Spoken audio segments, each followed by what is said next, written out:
Sir నమస్తే రామప్రసాద్ గారు. నమస్తే రామప్రసాద్ గారు, గతంలో మనం ఈ రియల్ ఎస్టేట్కి సంబంధించి చాలా వీడియోలు చేసాం. అంటే ఒక రియల్ ఎస్టేట్ మీద చేసిన లాగేస్తున్నారు దాంట్లోకి. అంటే ఏం లేదు, మనం ఒక అవేర్నెస్ పర్పస్ కొరకు, ఒక ఎడ్యుకేషన్ పర్పస్ కొరకు మాత్రమే. సరే లాగండి చూద్దాం. అయితే అంటే గతంలో ఆ వీడియోలన్నింటిలో కూడా అపార్ట్మెంట్లో ఒక ఫ్లాట్ కొనాలా, లేదంటే ఒక ఖాళీ జాగా కొనుక్కుంటే మంచిదా, లేదంటే ఊరి అవతల ఒక ఇండిపెండెంట్ హౌస్ కొనుక్కుంటే మంచిదంటూ చాలా వీడియోలు చేసాం. సరే, చేసిన ప్రతి వీడియోలో మీరైతే మాత్రం అపార్ట్మెంట్లో ఒక ఫ్లాట్ కొనుక్కోమని చెప్పారు. అంటే అపార్ట్మెంట్ వచ్చే ఆ ప్రైసింగ్ కానీ, తర్వాత అపార్ట్మెంట్లో ఉండే మనకు వచ్చే ఫెసిలిటీస్, అమ్యూనిటీస్ని బట్టి చాలా సందర్భాలలో అపార్ట్మెంట్ ఫ్లాటే రికమెండ్ చేశారు కదా. సరే, 1 కోటో 1.5 2 కోట్లు పెట్టి కొన్నాము, బాగానే ఉంది అపార్ట్మెంట్ ఫ్లాటు. ఓ 10, 15, 20 సంవత్సరాల తర్వాత మరి అపార్ట్మెంట్లో ఫ్లాట్ అనేది డిప్రిషియేట్ అవుతుంది కదా అని చాలా వీడియోస్లో చాలామంది ఆడియన్స్ కామెంట్స్ రూపంలో వాళ్ళకున్న సందేహాన్ని తెలియజేస్తున్నారు. నాకు కూడా అబ్వియస్గా అదే సందేహం వచ్చింది. మరి ఇంతమంది సందేహాన్ని మీరు ఏ విధంగా తీర్చగలరు? సరే తప్పకుండా తీసుకుందాం. నేను కూడా చూసాను కామెంట్స్. ఎస్, అందరికీ ఫ్లాట్ అయితే డిప్రిషియేట్ అవుతుంది కదా, అవుదని స్టేట్మెంట్ ఇస్తున్నారు. అయిందని ఎక్కడన్నా ప్రూఫ్ ఉందా? అసలు మీ టౌన్స్లో, మీ విలేజ్, మీరున్న సిటీలో ఓల్డెస్ట్ అపార్ట్మెంట్ ఒకటి పట్టుకోండి. ఎప్పుడు కొన్నారు? 98, 99, 2000, 2001, 95. అప్పుడు ఎంత కొన్నారు? ఇప్పుడు ఎంత తగ్గిందని అప్పుడు డిప్రిషియేషన్? ఇప్పుడు మొన్న క్లయింట్ ఆమెకు చెప్తున్నాను నేను, లేదు సార్ మీరు అంటారు కానీ అపార్ట్మెంట్ ఏముండదు సార్, మొత్తం డిప్రిషియేట్ అయిపోతే 0 అయిపోతుంది సార్, మాది అయిపోయింది అందాము. మా ఎప్పుడు కొన్నారన్న? ఎప్పుడు సార్? మా ఫాదర్ కొన్నారు, ఆల్మోస్ట్ ₹1,00,000 పెట్టి కొన్నారు సార్ 93లో. 93లో ₹1,00,000 కొన్నారు సార్ ఫ్లాట్ హైదరాబాద్లోనే. ఓకే, బిల్డింగ్ పేరు అవన్నది కానీ కొన్నారు సార్. ఇప్పుడు ఏం లేదు సార్, మొత్తం అది డిమాలిష్ స్టేజ్కి వస్తే ఇప్పుడు మళ్ళీ మనం డబ్బులు పెట్టి కట్టించుకున్నాం సార్. ఒక్కొక్క ఫ్లాట్ ఓనర్ 20 లక్షలు ఇస్తే మాకు బిల్డర్ కట్టించాడు సార్ అంది. పర్ఫెక్ట్ అమ్మా, మీరు చెప్పిందనే పట్టుకుందాం. ఇప్పుడు కొత్త ఫ్లాట్ వచ్చిందా? వచ్చింది సాసార్, కానీ మేము 20 లక్షలు ఇచ్చాం కదా కట్టుబడికి. ఇప్పుడు కొత్త ఫ్లాట్ అమ్మితే ఎంత వస్తుందన్న? వస్తుంది సార్, ఒక 68 లక్షల దాకా వస్తుంది. మరి ఈ 68లో నీ పెట్టుబడి ఎంత? 93లో పెట్టిన లక్షనే కదా. ఈ 68లో ఇప్పుడు ఇచ్చిన 20 తీసే 48 లక్షలు. ఈ 48కి మూలధనం ఏది? 93లో మీ నాన్నగారు పెట్టిన లక్షే కదా. మరి ఇది కాదా అప్రిషియేషన్? డిప్రిషియేషన్ అని చెప్తారు కానీ ఒక్కటి చూపించరే డిప్రిషియేషన్ అయింది. జనప్రియ అపార్ట్మెంట్స్ అన్నీ 2000కు ముందు 3 లక్షల లోపే, ఇప్పుడు ఏది 30 లక్షల లోపు రాదు. మరి అది డిప్రిషియేషన్ కాలా? My home first building cyber house పక్కది 2005లో 48-55 లక్షలు కొన్నారు, ఇప్పుడు 2 కోట్లు. అపార్ట్మెంట్ కొన్నా, ఇండిపెండెంట్ హౌస్ కొన్నా సింపుల్ రూల్, ఎవ్రీ 10 ఇయర్స్కి దాని ప్రైస్ డబుల్ అవుతుంది. ఎంత ఓల్డ్ అయినా డబుల్ అవుతుంది.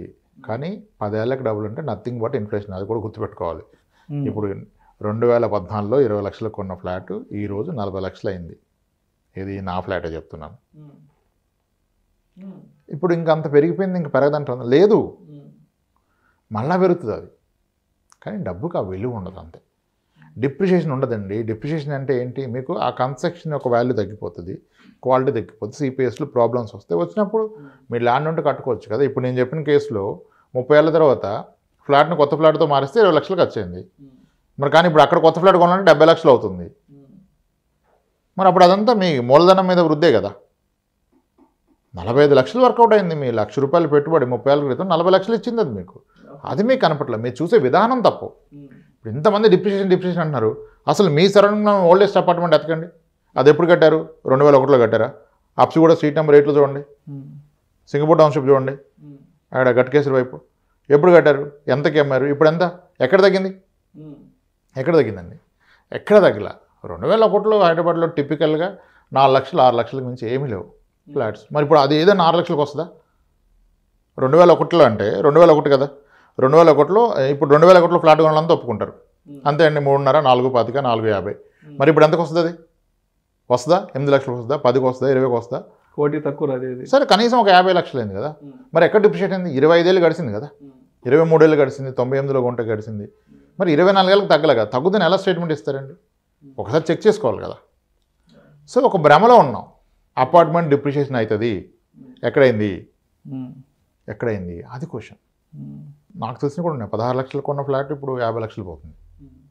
20 ఏళ్ళు అయింది. సో అసలు మీకు తెలిసి ఒకటి చెప్పండి కదా, ఫలానా ఫ్లాటు వీడు 10 లక్షలు కొన్నాడు, 20 ఏళ్ళు అయింది, ఇంకా 10లో ఉంది చెప్పండి ఒకటి. ఫలానా ఇండిపెండెంట్ హౌస్ 16 లక్షలు కొన్నాడు, ఇప్పుడు 16 వస్తుందని చెప్పండి. 2007లో మేము 29-30 లక్షలు ఇండిపెండెంట్ హౌస్ చూసాం. అప్పుడు అపార్ట్మెంట్లు 14 లక్షలు 13 లక్షలు. మరి ఉన్నాయి ఇప్పుడు ఆ రేటుకి అవి? అదే ఫ్లాట్ వస్తుందా? రాదు. డిప్రిషియేషన్ అనేది లేదండి. ఫ్లాట్ కూడా డిప్రిషియేట్ అవ్వదు. ఓవరాల్ వాల్యూ చూసుకోవాలి కదా. మరి ఇప్పుడు 96లో ₹1,00,000 కొన్నాడు, సరే అది 2000లో 3 లక్షలు కొన్నాడు, ఇప్పుడు దాని వాల్యూ ఒక 50 లక్షలు ఉందనుకో, 45-50 లక్షలు, దాని రెంట్ 16,000 వస్తుంది. అసలు నీ పెట్టుబడి ఎంత? దానికి వచ్చే రెంట్కి. సో డిప్రిషియేషన్ ఉండదు సార్ రియల్ ఎస్టేట్లో, అదంతా మన ఫీలింగ్. ప్లాట్స్ని పుష్ చేయడానికి అపార్ట్మెంట్ డిప్రిషియేషన్ అనుకున్నాం, మనమే క్రియేట్ చేసుకున్నాం. ఇల్లు అయితే తగ్గిపోద్ది, ప్లాట్ అయితే పెరుగుద్ది అంటాడు. ఫ్లాట్ ఒకటే పెరుగుతుంది, అది 6 ఏళ్ళకి రెట్టింపు అవుతుంది, ఇది 10 ఇయర్స్కి రెట్టింపు అవుతుంది. అక్కడేమో రూపాయి దాని నుంచి వచ్చేది ఉండదు ఆదాయం, ఇక్కడ ఆదాయం ఉంటుంది. ఒక ఫ్లాట్ కొనుక్కుంటే ఇప్పుడు 60 లక్షలు పెడితే ఒక డబుల్ బెడ్రూమ్ నార్మల్గా వస్తుంది, ఎక్కడో స్టాండ్ అలోన్ బిల్డింగ్లో ఎక్కడో 65 లక్షల్లో వస్తుంది. నెక్స్ట్ మంత్ నుంచి 15,000 రెంట్ వస్తుంది, 15-18,000 రెంట్ వస్తుంది, చాలు కదా. ఇదే 60 లక్షలు పెట్టి 200 గజాల స్థలం కొంటే నాకు రెంట్ వస్తుందా? 6 ఏళ్ళకి రెట్టింపు అవుతుంది, ఇది 10 ఏళ్ళకి రెట్టింపు అవుతుంది. ఎఫెక్టివ్గా రెండు ఒకటే. మన కంఫర్ట్ని కన్వీనియన్ట్ని బట్టి కొనుక్కోవాలి. డిప్రిషియేషన్ అనేది మాత్రం రాంగ్ అండి. నేను ఇంత ఎగ్జాంపుల్స్ ఇచ్చాను కదా, ఎవరి కాళ్ళు వాల్యూడ్ చేసుకోవచ్చు కదా. ఎవడో ఒకరు కొని ఉంటారు కదా, మన అంకులో మామయ్య తాత ఎవడో ఒకరు ఉంటాడు కదా. నాన్న ఎంత కొన్నారు అప్పుడు? ఎప్పుడు? 2000. ఎంతకి? 4.5, 5, 6, ఇప్పుడు ఎంత? 40. మరి ఏది తగ్గాలి కదా, తగ్గుతున్నారుగా, 20 ఇయర్స్లో తగ్గాలిగా. అంటే అప్పుడు 6 కొంటే ఇప్పుడు 4 కావాలి, అయిందా? సో డిప్రిషియేషన్ అవ్వదు. అయితే కూడా రీప్లేస్మెంట్లో మీకు వస్తుంది. So nothing call depreciation. హ్యాపీగా కొనుక్కోండి. డిప్రిషియేషన్ అయిద్దని ఫ్లాట్ కొనడం ఆపద్దు. ఫ్లాట్ కొనుక్కొని ఎంజాయ్ చేయడం మొదలు పెట్టండి. ఏం డిప్రిషియేషన్ కాదు. ఏ రోజు అమ్మినా మీ డబ్బులు కానీ ఎక్కువ వస్తాయి. Thank you sir, thank you so much Ramprasad గారు. అపార్ట్మెంట్లో ఫ్లాట్ తీసుకుంటే డిప్రిషియేట్ అవుతుందా కాదా అనే అంశం గురించి చాలా డీటెయిల్డ్గా మీ విశ్లేషణ మన ప్రేక్షకులకు తెలియజేశారు. Thank you so much Ramprasad garu. Right sir, thanks అండి.